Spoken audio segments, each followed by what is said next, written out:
रंकाळा. रंकाळा एक शांत ठिकाण आहे. आता जसं रंकाळा आहे तसं बाकीचे ठिकाणं पण आहेत की कोल्हापुरात, पण आपण तिथे गेलो आहे का हो? तर नाही. आता विषय असा आहे की कोल्हापुरात भरपूर अशी ठिकाणं आहेत जिथं आपण गेलेलो नाही. असंच एक ठिकाण म्हणजे इस्कॉन टेम्पल. काही जण गेलेत आणि काही जण गेलेले नाहीत. डीमार्ट सोडलं की डीमार्टच्या बरोबर पुढं हरिओम नगर लागते. आता या हरिओम नगरच्या रोडनं सरळ पुढे गेलं, रंकाळ्याचा कोपरा सोडायचा नाही. आता सरळ गेल्यानंतर मग लागते ते इस्कॉन टेम्पल. तर तुमचं आपल्या नवीन ब्लॉग व्हिडिओमध्ये. आणि आत्ता थंबनेलवरनं समजलंच असणार आहे तुम्हाला की आत्ता कुठं चाललो आहे आपण. तर अनवाणी पायानं चाललो आहे. कुठे गेलेत पाय असा विषय आहे. तर बघूया पुढं काय काय होतंय. हरिओम नगरला जायचं आहे. चालतच चाललो आहे, लांब नाही आहे, इथनं जवळच आहे. 1 hour later. नगरमध्ये आलो आहे आणि एरिया एवढा भारी आहे की नाही, शांत आहे. आणि थांबा दाखवतो. विषय आहे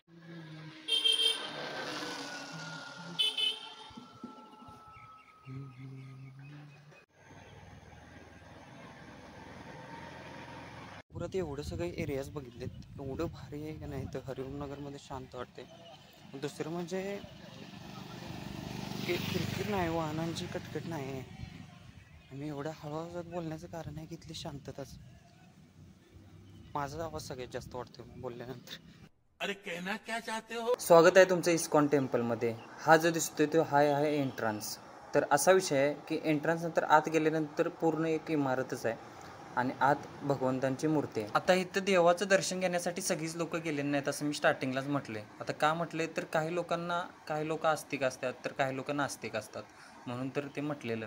राधाराणी आणि श्रीकृष्णांचं मूर्ती आहे तिथं एकदा तुम्ही जायला लागतंय आणि दर्शन घ्यायला लागतंय. सकाळी प्रवचन झाल्यानंतर प्रसाद असतोय आणि तो प्रसाद मिळणं खरंच भाग्याचं काम आहे. प्रभू श्रीकृष्णांचं फोटोज वगैरे हे भिंतीवरती लावले. आणि इथं बघायचं म्हणजे सगळ्यात महत्त्वाचं, प्रत्येक इस्कॉन टेम्पलमध्ये त्यांचे संस्थापक, इस्कॉनचे जे संस्थापक आहेत, श्री भक्तिवेदांत स्वामी प्रभुपाद यांची एकतरी मूर्ती असतेच. ज्यांनी संपूर्ण जगाला श्रीकृष्ण भक्तीने आपण काय करू शकतो हे शिकवलं ते श्री प्रभुपाद.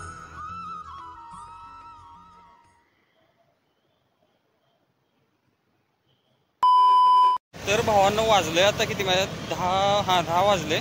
आणि आता विषय असा आहे की गेलेलो मी 7 वाजता. तिथं जरा बसलो, जपनाम वगैरे काय काय भरपूर केलं आणि परत आलो आहे. पण आता एवढं ऊन लागायले की नाही शेवटला. आय 10 वाजले तरी एवढं ऊन लागायले, काय समजणं झाले.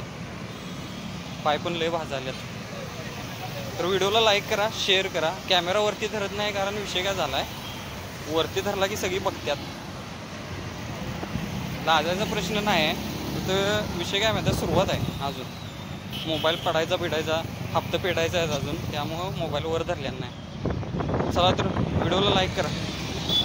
झोप बाळा झोप, आता गब्बर आलाय. बसंती नाचायला लागली, कार्यक्रम जबर झालाय.